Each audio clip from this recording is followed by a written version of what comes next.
ఏం ప్రాబ్లమ్స్ లేదు. నేను BRS के పనిచేస్తాను. मेरा नाम सुनीता है. मैं BJP से आई हूँ और BRS में आज खंडवा पहनी हूँ और BRS में काम कर रही हूँ आज से. और मैं बोल रही हूँ सब लोग BRS को वोट दो. जय BRS, जय BRS, जय जय BRS.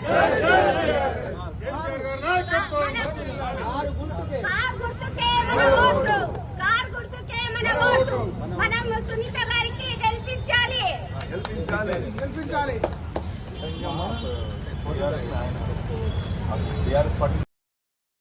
అన్నా ఆటోలా అన్నా ఇటు చూడన్నా ఒకసారి.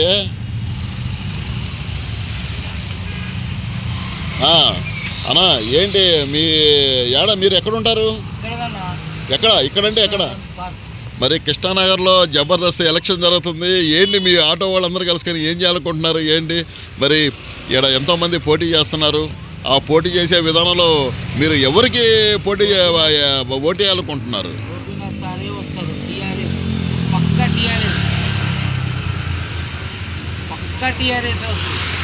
అంటే మీరు టీఆర్ఎస్కే సపోర్ట్ చేస్తున్నారా?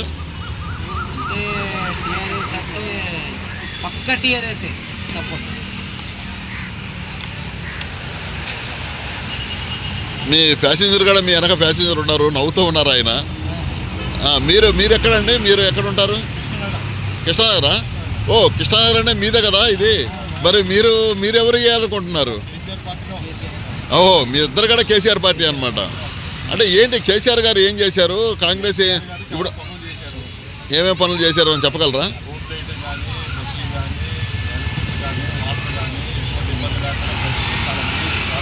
కాపాడుకుంటూ వచ్చారు, చాలా జాగ్రత్తగా తీసుకుంటూ వచ్చారు జనాలు. రాష్ట్రానికి సార్ మీరు మొత్తానికి ఏం చెప్పదలుచుకున్నారు అసలు ప్రజలకి? కేసీఆర్ గారు బాగా చేశారు, పాలన బాగున్నాయండి. మరి ఇప్పుడు కాంగ్రెస్ గవర్నమెంట్ ఉంది కదా, మరి ఏమి చేయటం లేదంటారా? కాంగ్రెస్ ప్రభుత్వం ఏం చేయలేదు. ఒక రోడ్లు లేవు, వాటర్ సరిగా లేదు, ఫ్రీ బస్సులను పెట్టేసి మగవాళ్ళు ఏమో టికెట్లు కొనుక్కొని కూర్చోవాలా, ఆడవాళ్ళు ఏమో ఫ్రీగా ఎక్కి బస్సులో కూర్చోవాలా, సీట్లో కూర్చోవాలా. ఎంత ఇబ్బంది ఉంటుంది మగవాళ్ళకి. అంటే మీరు అసలు ఏం చెప్పదలుచుకున్నారు? కేసీఆర్ ప్రభుత్వం నెంబర్ 1, ఆయన జిందాబాద్. మరి లాస్ట్ టైం మీరు ఎందుకు ఓటు వేసారా కేసీఆర్కి? కేసీఆర్ గారికి ఓటు వేసాం. ఓకే, అంటే కేసీఆర్ గారు ఇంతకుముందు ఇక్కడే టీఆర్ఎస్ పార్టీ మాగుంట ఎవరైతే ఉన్నారో గోపీనాథ్ గారు ఉన్నారో గోపీనాథ్ గారికి ఇంతకుముందు ఓటేశారు. ఇప్పుడు కూడా మళ్ళీ గోపీనాథ్ గారికి వేస్తానని చెప్పారు. సో ఇప్పుడు గోపీనాథ్ గారు వాళ్ళ మిస్సెస్ నిలబడింది. సో గోపీనాథ్ గారి యొక్క మిస్సెస్ మీద సానుభూతితో ఓటేయాలనుకుంటున్నారా లేదా టీఆర్ఎస్ పార్టీకి ఓటేయాలనుకుంటున్నారా? అంటే ఏంటో కారణం ఏందో మరి మీరేమనుకుంటున్నారు? టీఆర్ఎస్ కేసీఆర్ అంటే మా దేవుడు. టీఆర్ఎస్ ప్రభుత్వంలో మా ఆటో వాళ్ళం చాలా మంచిగా బతికాం. ఇప్పుడు ఏంటంటే కాంగ్రెస్ వచ్చి నుంచి ₹1 గిరాకీ లేదు. ఇప్పుడు ఏంటంటే అసలు 500 కూడా చేయలేకపోతున్నాం కాంగ్రెస్ ప్రభుత్వంలో. టీఆర్ఎస్ ప్రభుత్వంలో ఫ్యామిలీతో మంచిగా బతికాం. కాంగ్రెస్ ప్రభుత్వంలో ఆటో వాళ్ళు గిరాకులు లేవు, ఏం లేవు, చాలా ఇబ్బందికరంగా ఉన్నారు సార్. టీఆర్ఎస్ ప్రభుత్వం 100% కరెక్ట్. మా కేసీఆర్ దేవుడు. కాంగ్రెస్ గవర్నమెంట్ రెండు సంవత్సరాలు అయింది వచ్చి. సో ఈ 2 సంవత్సరాల్లో మీకు ఎలాంటి న్యాయం జరగలేదంటారా? ఏం జరగలేదు సార్. అంటే మీకు ఏదైనా ₹10 లేదా ఏదైనా కానీ ఒక మంచి స్కీమ్ ఇస్తేనే గవర్నమెంట్ బాగుందని మీరు భావిస్తున్నారా? లేకపోతే యావత్ రాష్ట్రం అంతా కూడా బాగుండాలి, రాష్ట్రం అంతా కలిసికట్టుగా మంచిగా ఉండాలని చెప్పి ఏదైతే గవర్నమెంట్ భావిస్తుందో అలాంటి దానిలో మీరు సపోర్ట్ చేస్తున్నారా, చేయటం లేదా? సార్ మాకు ఆటో వాళ్ళకు 15,000 ఇస్తామన్నారు సార్.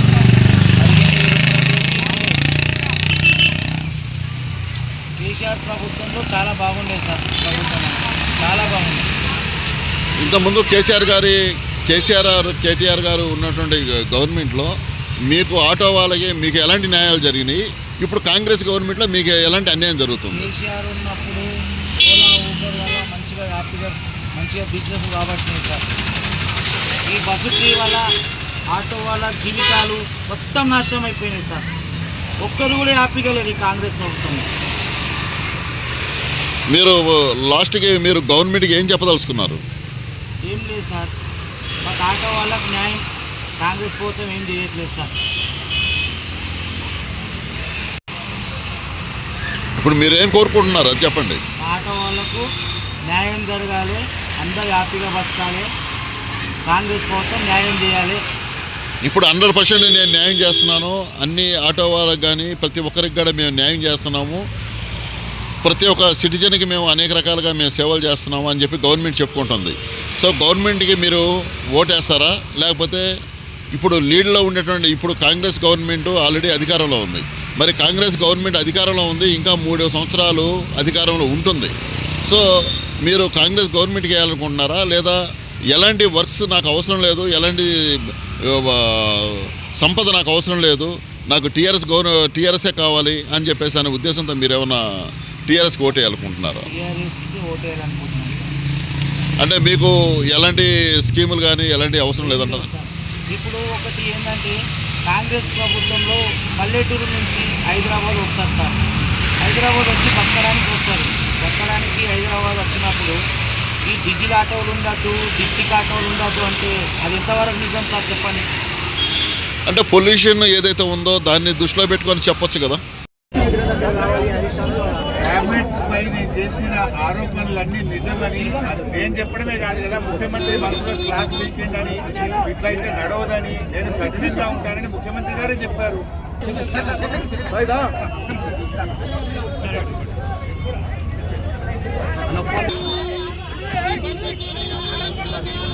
ఎన్నికల ముందు హైదరాబాద్కి వచ్చి ఆటో ఎక్కి మేము ఆటో కార్మికులను ఉద్ధరిస్తామని రాహుల్ గాంధీ మాయమాటలు చెప్పాడు. ఆటో ఎక్కి ఆటో కార్మికులను నమ్మించి కోట్లు డబ్బులు వేసుకొని ఆటో కార్మికులను నడి రోడ్డు మీద వదిలేసిపోయింది కాంగ్రెస్ ప్రభుత్వం. ఇలా ఆటో డ్రైవర్లకు ఏం చెప్పారు ఆ రోజు? సంవత్సరానికి 12,000 రూపాయలు ఇస్తామని చెప్పారు. ఆటో సంక్షేమ బోర్డు ఏర్పాటు చేస్తామన్నారు. ఆటోలకు కార్పొరేషన్ ఏర్పాటు చేస్తామన్నారు. ఆటో నగదు చేస్తామని చెప్పారు. కానీ 2 ఏళ్లలో రేవంత్ రెడ్డికి ఏ ఒక్కటి కూడా చేయలేదు. పైగా ఆటో డ్రైవర్ల పరిస్థితి పూర్తిగా రోడ్డు మీద పడి ఆత్మహత్యలు చేసుకుంటా ఉన్నారు. బతుకు చాలా ఇబ్బందిగా మారిపోయింది. ఇళ్ల కిరాయిలు ఇన్స్టాల్మెంట్లు కట్టలేకపోతా ఉన్నారు. దానికి నిరసనగా